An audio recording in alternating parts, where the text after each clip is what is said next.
Hello friends, good morning everybody, welcome back to my channel.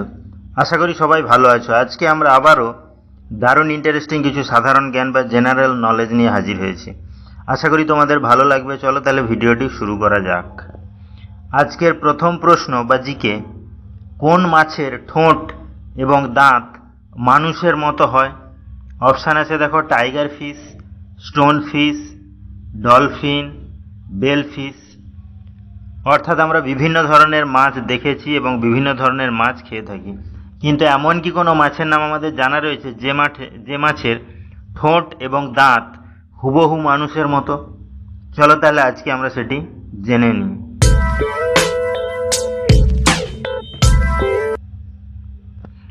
এখানে সঠিক অ্যান্সারটি হবে টাইগার ফিশ। অর্থাৎ টাইগার ফিশ এমন এক ধরনের মাছ যে মাছের ঠোঁট এবং দাঁত মানুষের মতো দেখতে হয়। নেক্সট কি আছে দেখো, আজকের 2 নম্বর প্রশ্ন বা জিকে, গোলাপি রঙের হীরক কোন দেশে পাওয়া যায়? অপশান আছে দেখো, ভারত, রাশিয়া, জাপান, আমেরিকা। অর্থাৎ আমরা জানি হীরক খুবই মূল্যবান একটি ধাতু বা রত্ন, যেটি রত্ন হিসাবে কেনাবেচা করা হয়ে থাকে। তাহলে এমন কি কোনো দেশের নাম আমাদের জানা রয়েছে যে দেশে গোলাপি রঙের হীরক পাওয়া যায়? চলো তাহলে আজকে আমরা সেটি জেনে নিই।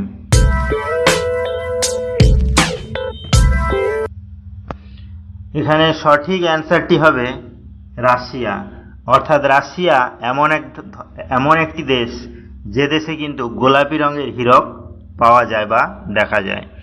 নেক্সট কি আছে দেখো, আজকের 3 নম্বর প্রশ্ন বা জিকে, কোন গ্রহকে নীল গ্রহ বলে বলা হয় বা ডাকা হয়ে থাকে?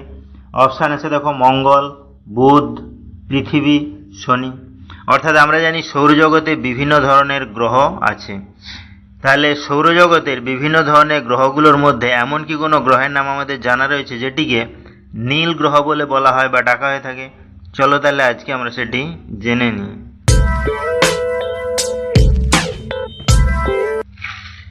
এখানে সঠিক অ্যান্সারটি হবে পৃথিবী। অর্থাৎ পৃথিবী সৌরজগতে বিভিন্ন গ্রহগুলোর মধ্যে পৃথিবীকেই কিন্তু নীল গ্রহ বলে বলা হয় বা ডাকা হয়ে থাকে। নেক্সট কি আছে, তাহলে ভিডিওগুলো যদি ভালো লাগে চ্যানেলটিকে অবশ্যই সাবস্ক্রাইব করবে, লাইকস করবে, কমেন্টস করবে, ফ্রেন্ডদের শেয়ারও করবে, কারণ প্রতিদিন এরকম ইন্টারেস্টিং ভিডিও পেতে গেলে চ্যানেলটিকে অবশ্যই সাবস্ক্রাইব করতে হবে। নেক্সট কি আছে, আজকের 4 নম্বর প্রশ্ন বা জিকে, এখনো পর্যন্ত চাঁদে কতজন মানুষ গিয়েছেন? অপশান আছে দেখো, 8 জন, 10 জন, 14 জন, 12 জন।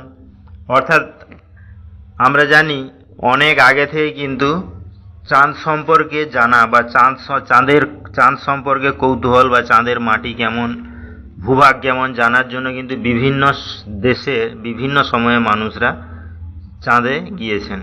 তাহলে এখনো পর্যন্ত চাঁদে কতজন মানুষ গিয়েছে সেটি কি আমাদের জানা রয়েছে? চলো তাহলে আজকে আমরা সেটি জেনে নিই। এখানে সঠিক অ্যান্সারটি হবে 12 জন। অর্থাৎ এখনো পর্যন্ত চাঁদে মোট 12 জন মানুষ গিয়েছেন। নেক্সট কি আছে, আজকের 5 নম্বর প্রশ্ন বা জিকে, কোন দেশকে সাপের দেশ বলে বলা হয়? অপশান আছে দেখো, নিউজিল্যান্ড, ফিনল্যান্ড, ভারত, পাকিস্তান। অর্থাৎ বিভিন্ন দেশে আমরা সাপ দেখে থাকি, কম বেশি হয়ে থাকে, কিন্তু এমন কি কোনো দেশের নাম আমাদের জানা রয়েছে যে দেশে সবচেয়ে বেশি সাপ দেখা যায়, তার ফলে সেই দেশে কিন্তু সাপের দেশ বলে বলা হয়? চলো তাহলে আজকে আমরা সেটি জেনে নিই। এখানে সঠিক অ্যান্সারটি হবে নিউজিল্যান্ড। অর্থাৎ নিউজিল্যান্ড এমন এক ধরনের দেশ যে দেশকে কিন্তু সাপের দেশ বলেও বলা হয়ে থাকে। নেক্সট কি আছে, আজকের 6 নম্বর প্রশ্ন বা জিকে, কোন পশু সবচেয়ে বেশি ঘুমায়? অপশান আছে দেখো, হাতি, সিংহ, উট, ভেড়া। অর্থাৎ বিভিন্ন পশু বিভিন্ন সময় ঘুমায় বা বিভিন্ন পশুর ঘুমের সময়কাল বিভিন্ন, কিন্তু এমন কি কোনো পশুর নাম আমাদের জানা রয়েছে যে পশু সবচেয়ে বেশি ঘুমায়? চলো তাহলে আজকে আমরা সেটি জেনে নিই।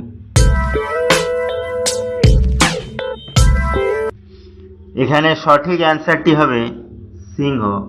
অর্থাৎ সিংহ এমন এক ধরনের পশু যে কিন্তু সবচেয়ে বেশি ঘুমায়। সিংহকে আবার পশুরাজ বলেও বলা হয়ে থাকে। নেক্সট কি আছে দেখো, আজকের 7 নম্বর প্রশ্ন বা জিকে।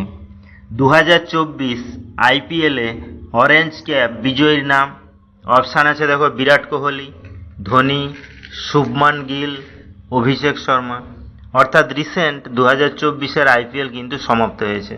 তাহলে সেখানে বিভিন্ন পুরস্কারের মধ্যে অরেঞ্জ ক্যাপও এক ধরনের প্রাইজ বা পুরস্কার। তাহলে 2024 আইপিএলে অরেঞ্জ ক্যাপ বিজয়ী হয়েছে কে বা কে অরেঞ্জ ক্যাপ পেয়েছে সেটি কি আমাদের জানা রয়েছে? চলো তাহলে আজকে আমরা সেটি জেনে নিই। তো বন্ধুরা, এই কোশ্চেনটি কিন্তু তোমাদের জন্য। এই কোশ্চেনটির অ্যান্সার যদি তোমাদের জানা থাকে তাহলে অবশ্যই আমাকে কমেন্ট করে জানাবে। তাহলে ভিডিওটি এখানেই শেষ হলো। নেক্সটে আমরা এরকম আরও ইন্টারেস্টিং ভিডিও নিয়ে হাজির হব। ততক্ষণ সবাই ভালো থেকো, সুস্থ থেকো। Thank you.